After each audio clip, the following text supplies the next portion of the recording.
Okay, so welcome to the second and wrap-up video of the video cameras for real estate video. Don't you hate it when you track something and edit it and then something's wrong with the audio? You spend however much time trying to fix the audio, never to really have found out what's wrong with it to begin with. So I actually did this video and ended up taking it down off of YouTube because something was wrong with the audio and I don't know what it was. So I have a different audio set up this time, and we're going to go through it and see if we can get it done. So in my first video comparison on cameras for real estate video, I went over everything that I had been using up until this point. The three that really stood out for different reasons are the Red Dragon X, the Blackmagic Pocket 6K, and the Sony A7S3. Of those three, the red is obviously the flyer here. It is too expensive, too heavy, really not practical to be doing interiors video as your main camera, even though I included it in that because I had been using it as my main camera for interiors video for a while before I got the Blackmagic Pocket 6K and the Sony A7S3. So these are the two really that this is between, are the Pocket 6K and the A7S3. So let me go through them real quick and tell you what I think about both of these cameras, which one I am going to be using as my primary real estate video camera going forward. And then I'm also going to go over some of the newer cameras that are out. Actually, when I first did this video, somebody said, what about the Panasonic? So let me jot down Panasonic, the S1H and the S5 and those types of things. So let's get into it. The Blackmagic Pocket 6K. The good and the bad of this, okay? The good is this has a beautiful image. The image on this camera is crazy good. It looks and behaves more like a high-end cine camera than it does a mirrorless camera. Okay, so it looks and behaves more like, say, the Red Dragon, which is what is filming this right now, by the way, than it does like the Sony A7S3 or any other mirrorless that I've ever seen, for that. The bad about this camera, there are plenty of things that are bad about this camera.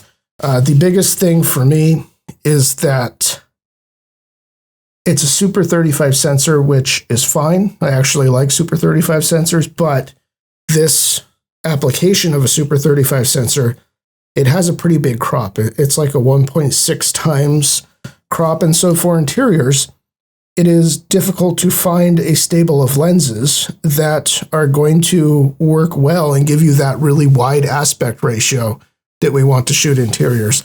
And so what I end up doing with this is putting on the 12 millimeter Laowa, which will give me about a 18, 19 millimeter perspective or so, which is where I want to be for real estate. The 12 millimeter Laowa 0D is a very well corrected lens in that it does not have a lot of barrel distortion, but it's not a very good, it's not an exciting lens. You know, you're not going to be able to identify the look of it. And not only does it not have a look, but it's not really that sharp. You got to stop it way down in order to get it really sharp. And that just doesn't work for interiors because they're all dark, and so really the trick for shooting interiors with any lens is how much light can I get through that lens to the sensor, and not run into problems with really shallow depth of field and focusing issues and things like that. So the Laowa is, it's a ho-hum lens. I have on here right now the Canon 50mm 1.2L And that is an incredible lens for detail shots and things like that. I typically don't build it like this for interiors. This is just kind of how it was sitting around, you know, so I put it here so I could demonstrate it. I won't have the handle on it. I won't have the SSD on it because I'll be shooting to the internal CFast. I won't have this battery plate on it because I'm just going to use the internal LPE6s. I can usually get through a home in just one battery. So that's another downside about it, is the battery thing. But, you know, the thing looks so good that I am willing to forego all of the problems with this camera, and there are many, to use it for interiors. So that's the good and the bad about it. So moving on, the A7S III. So this is my newest camera here, the A7S III. I've only had it for, I don't know, a month or two. And I'm still learning how best to use it. I really enjoy using it so far. The good about this camera is it is very easy to use. The menus have been fixed. I didn't really have too big of a gripe with the older Sony menus, but I know a lot of people do. So if you did have a gripe with those, you'll be pleased to know that they have been fixed effectively in this camera. They could still be better, but they're a lot better than they were. I like that it has a full frame sensor. Full frame sensor is much more useful for shooting interiors than Super 35 because it opens up a lot more lenses. So if I want to be at an 18mm perspective on full frame, which is where about I like to be, then there are a whole lot more 18mm lenses that you can put on a full frame camera than 12mm lenses that are also corrected to give you that 18mm perspective. And so that's a big one. You do pay the penalty on interiors where you want everything to be in focus. All your wide shots, you usually want your wide shots to be in focus. Full frame actually goes against you there, you know, because it's a shallower depth of field for any given aperture that your lens is open to. But you know, it's a penalty worth paying, in my estimation. So there are some things that I don't like about this camera. Really, one of them is this thing here. You know, this flippy screen that everybody likes to make a big deal about. I don't find it incredibly useful. I like the ones better that just tilted up, like on the older 8-bit bodies, because this is going to be on a gimbal, right? When I'm shooting interiors, and being able just to tilt it up like that to see what it is that I'm shooting is much more useful than having to, you know, wing it out, and now my balance is weird, and I don't know. It just it doesn't do anything for me having it be like that. The bigger thing though is these ports right here. Okay, I always have stuff, always have stuff plugged into these ports. Even for real estate video, you know, I've got if I'm using it on the Ronin RS2, I've got the gimbal control on here. If I am using manual, if I'm not using the autofocus, if I'm using manual focus, I've got the follow focus plugged in here also. And this screen gets in the way of these ports, you know? So if you want to do it like that, which I guess it's for like the five guys, or, hey, look at me. You know, if you're filming yourself, the screen is fine, but, you know, the things going into your ports are going to get in the way of the screen going this way, and they're going to get in the way of your screen tilting up like this, which they do. That's how I know this. You know, microphone jack and all that kind of stuff. If you have it like, so I don't know why they did this. You know, it's the tilting up one is, I think, much better for the majority of you. It's a video camera. You know, I mean, it's technically a hybrid, but it's a video camera, and you need those things plugged into the ports if it's a video camera. So which one am I going to use going forward? I'm going to use the S3, A7S III going forward. It has way too many advantages over the Pocket 6K. One big advantage that I haven't gone over is the file sizes are so much lighter. Now, the internal 10-bit log codec, the S-Log3 codec, is way lighter than the B-RAW codec. And if you're shooting this camera, you're going to be shooting in B-RAW. You know, I know that it does ProRes also, but I don't know who would shoot in ProRes if you have option of a RAW codec to shoot with, because, you know, it's nice to have that safety, you know, and I've been doing this long enough that I don't really bork up exposures and stuff too badly anymore, like I once did, but just having that safety net of having a RAW codec and having so much latitude to be able to correct things is nice. The 10-bit all-I codec, which is the one that I use in the A7S III, is pretty robust also for a 10-bit non-RAW codec, but it has nowhere the latitude of the 12-bit B-RAW or the 16-bit Red RAW of the Red. So I do believe that the A7S III has more dynamic range than the Pocket 6K. I really think that's true. You know, I've used both of them enough now that I think that's true. However, because this is not as flexible in post, you have to make sure that your exposure is more spot on with the A7S III than with the Pocket 6K.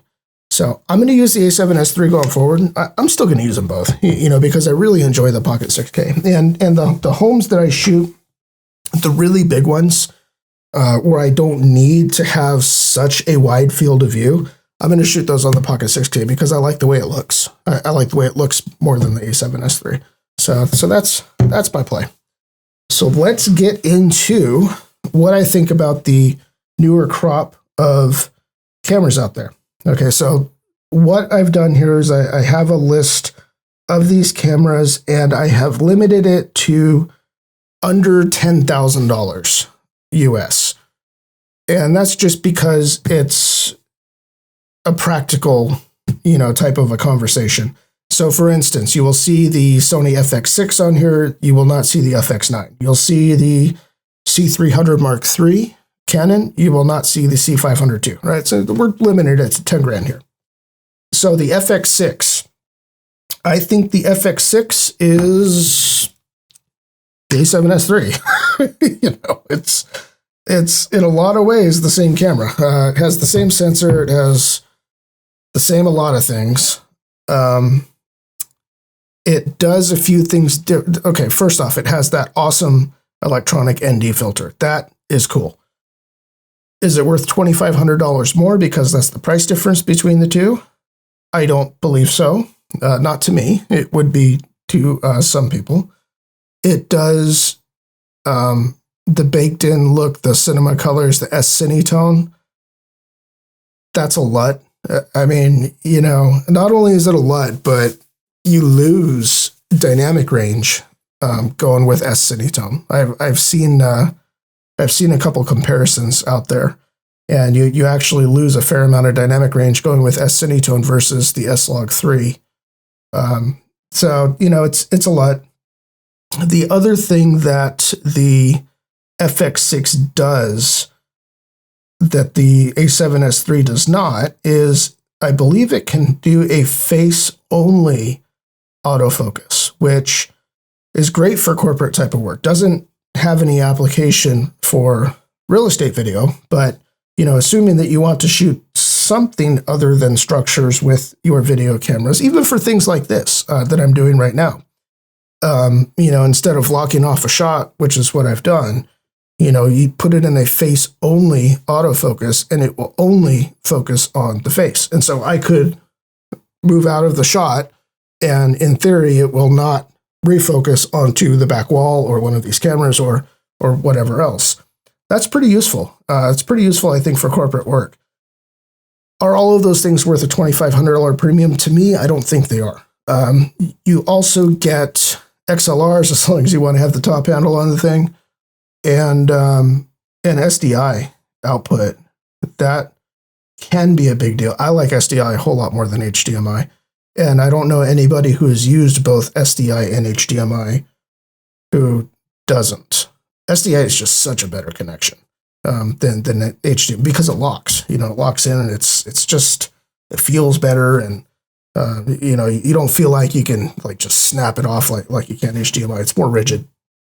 So that's the FX6 Sony A1. Looks like a very exciting camera. It is $6,500, I believe it's $6,500 US. And most of that $6,500 with the A1 is because it shoots stills very fast. So it's a 50 megapixel camera. It has a stacked sensor with some insane read speed and a huge buffer, and everything about it is just fast. It's the Olympics camera, right? It's the camera that the Olympics being delayed a year because of COVID threw Sony a giant bone to get this camera buttoned up, and now they have, and they'll be able to get it in the hands of those photographers by the time the Olympics comes around this summer. So I actually thought about it, the A1 to shoot interiors, because most of the work that I do is stills for interiors. But, you know, it's $6,500, you know, and I don't need a big buffer, and I don't need super fast read speed.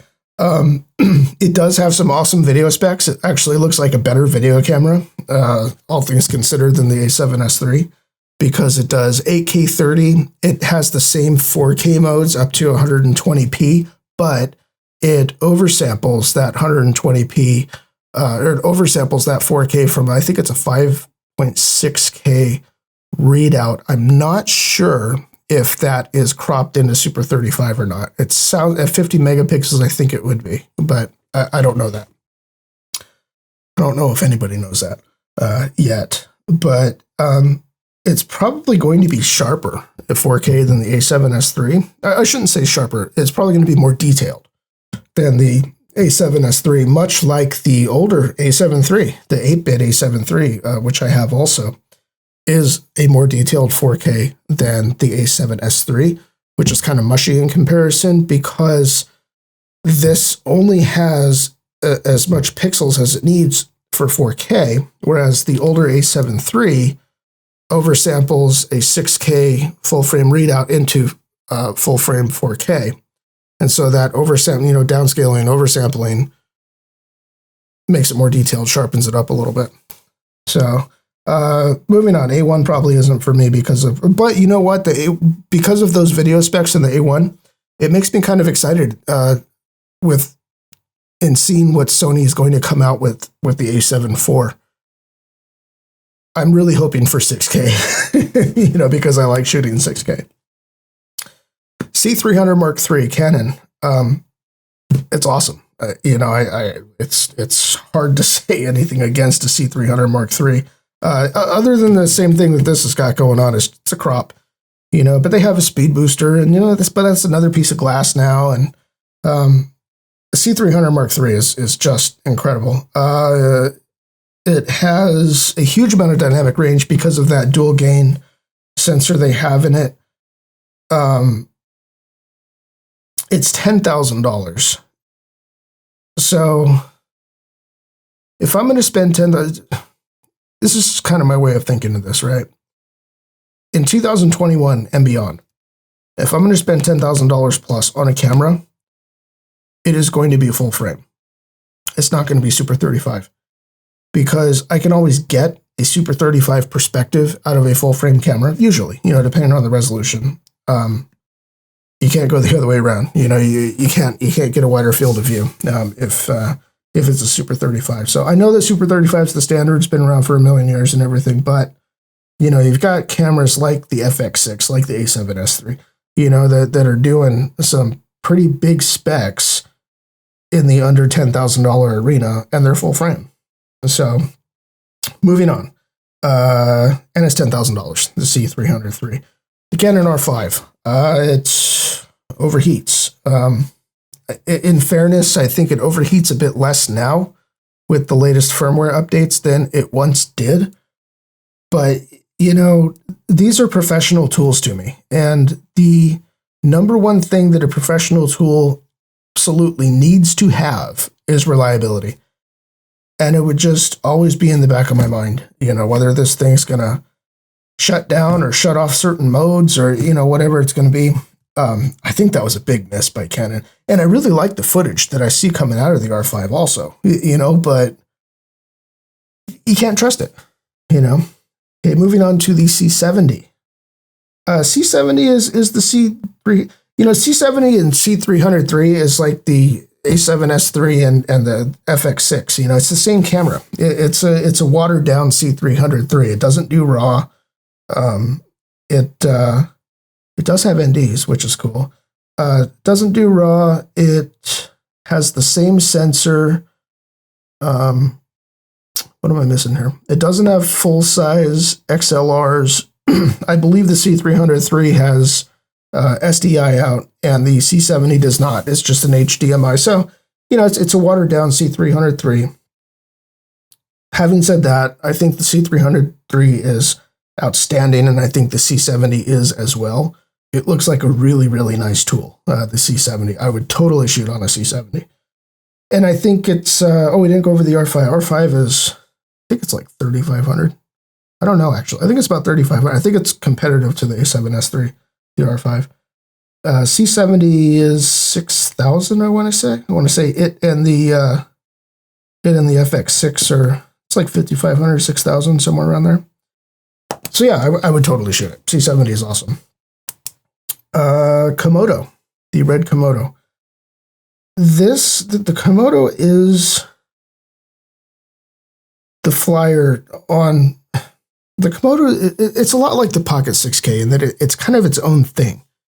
You know, it shoots 16-bit red RAW, which is awesome. That's exciting because it's $6,000. But it only does 40 frames in 6K, which is a bit of a bummer. You know, so on one hand, they make this exciting little crash cam is what it was meant to be, but everybody's picking them up because, you know, to use them as A-cams, a lot of people are. It's got a global shutter, which is probably why it's limited to 40 frames.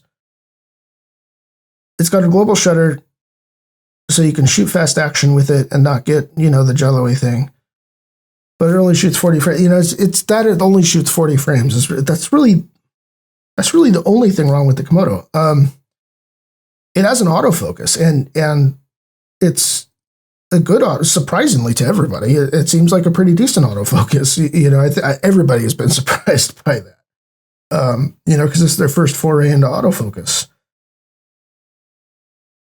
The Komodo of this whole list is probably the one that I would most be interested in getting. And that's mostly because of the Dragon that I'm shooting on right now. And it being a B cam or a backup cam to that Dragon. And I really, really like Red's codec. Everybody who's ever used Red RAW gets it. You know, I mean, it's clearly the best RAW codec out there. It really, really is. Okay, moving on. Ursa G2 and the Ursa 12K.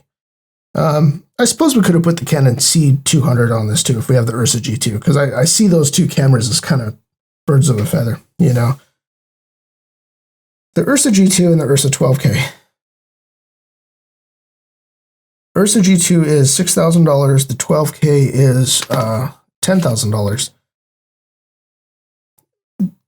I really like the G2 because of what it is, but it's even bigger than a red DSM-C2 body, and I don't know if I can 100% trust it.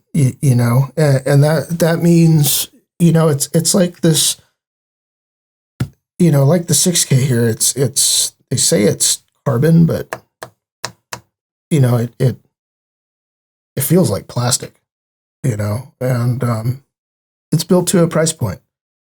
It looks amazing, but if it's going to be $2,000, can't build the thing out of titanium, right? You know, it's plastic. And the G2 is kind of, I see it kind of like that, you know.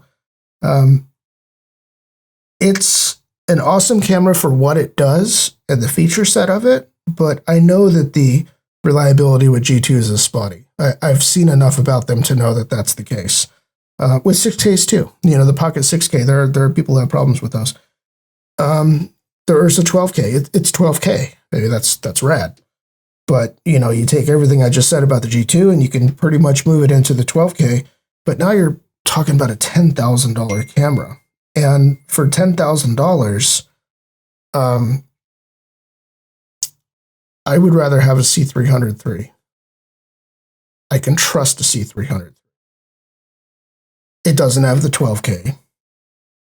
But I know that, the Canon C-Series cinema cameras are bulletproof if there ever were cameras that were bulletproof. REs are like that too, but RE is a whole nother conversation. They're really, really robust cameras. The Ursas, I don't think are. So that's probably not for me. And Panasonic, whoever that was that commented on that. I'm getting the Panasonic, the S1H and the S5. I really don't know a lot about Panasonic because, they're kind of like Fuji in that, I guess I could have talked about the Fuji X-T4 also, but they're kind of like Fuji in that they're not, they've been around for a million years and, they got Varicams and stuff like that, but even though that's true, they're still kind of an off-brand. Like, even more so than Blackmagic. I think Blackmagic probably sells more of these than Panasonic does S1Hs and S5s. I don't know if that's absolutely the case, but the cameras look really good. I know that there's a lot of discussion about how poor the autofocus is. If you're going to be using it to shoot property, then autofocus doesn't really matter.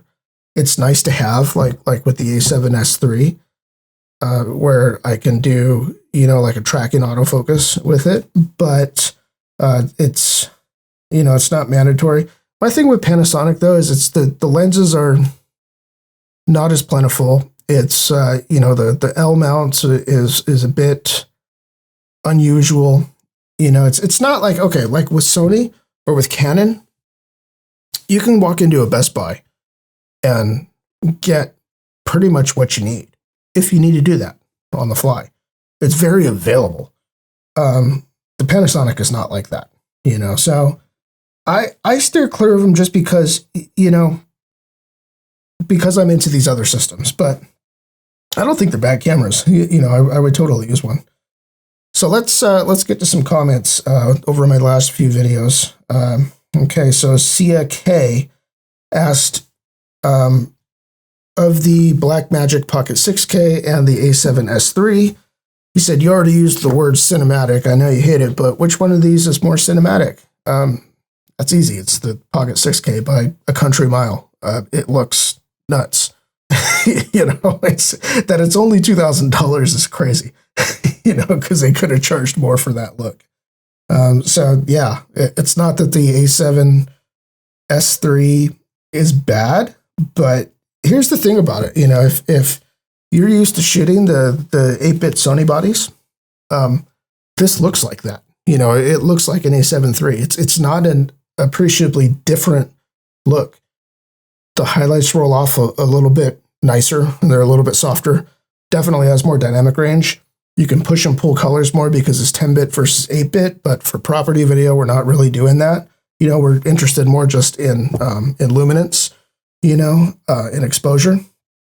But if you're going to buy an A7S III, if you're already familiar with working with, say, like an A7 III, which I think are a fair amount of these customers that are buying these are coming from A7 IIIs.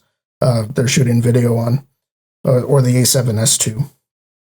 If you're used to using those cameras, this is not a very different look from those cameras. It's the Sony family, and that's fine, but it is what it is. This thing is Blackmagic family, and I think it's pretty well accepted out there that most people like the look of Blackmagic footage.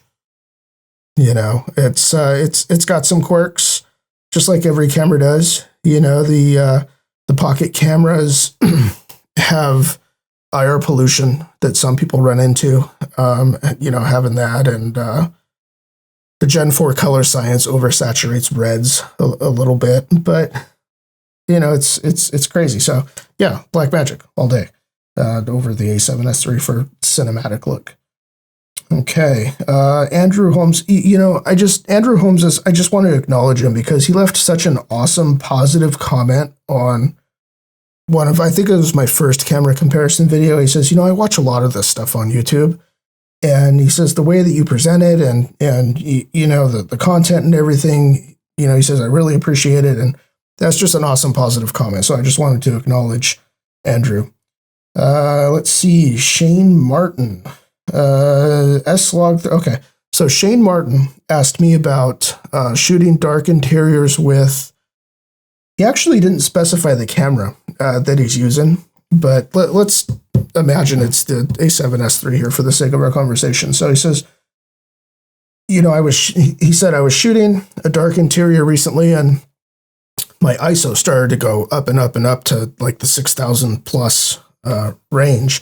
And he says, how would you deal with that? You know, and I said, well, the first thing I would do is open up the lens. And that's actually, I think, the biggest change that I have made just in the way that I shoot interiors in the past few years is I'm not afraid to open up lenses now. So I am all the time on the A7S III at f4, maybe even faster, you know, with some lenses, and at a really wide field of view. Just make sure you know what's in focus and what isn't, and you can plan your shot accordingly. But don't be afraid to open up that lens. You know, you need to give the sensor light. Aside from that, you know, if you've already opened up the lens, you're still starving for light. If you're going up to 6,000 ISO plus on the A7S III, I wouldn't do that. I would go all the way to the second gain stage at 12,800 because it does clean up pretty considerably. And then either stop the lens down or, you know, do it with shutter speed or ND or, you know, however you want to get the exposure down now, if you need to. That's what I would do. You know, I wouldn't hang out in that 6,000 neighborhood because it doesn't look very good there. It looks better at 12,800 than it does at 64. So, but yeah, get light into the sensor. You know, that's always preferable when shooting any kind of video. You know, more light coming through the lens versus increasing the sensitivity of the sensor, you know, by ISO. Lee Brandt was talking about, he made a comment.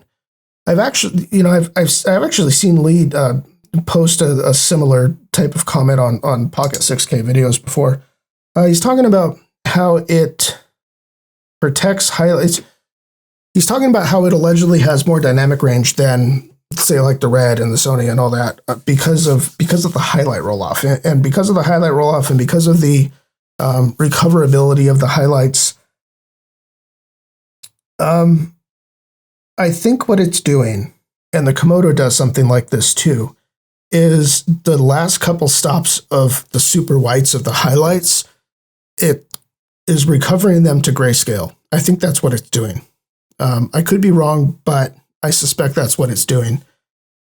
And it's not that it doesn't work, because it does.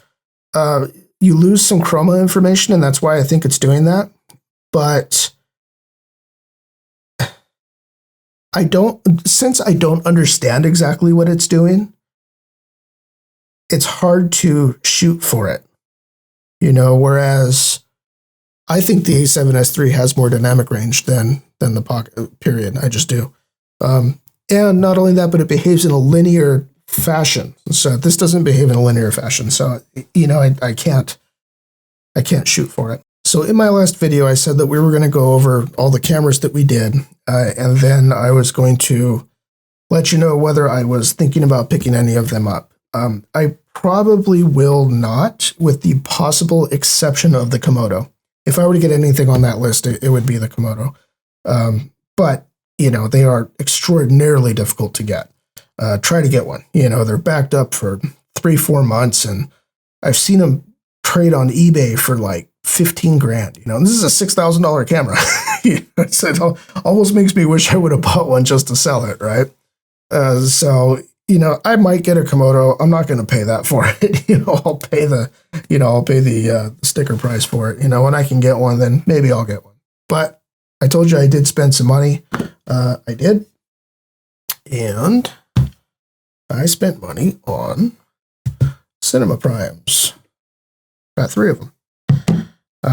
The 14, which is one of these. The 14 I already have, but I'm filming right now on the Red Dragon with the 35mm Canon cinema prime on it.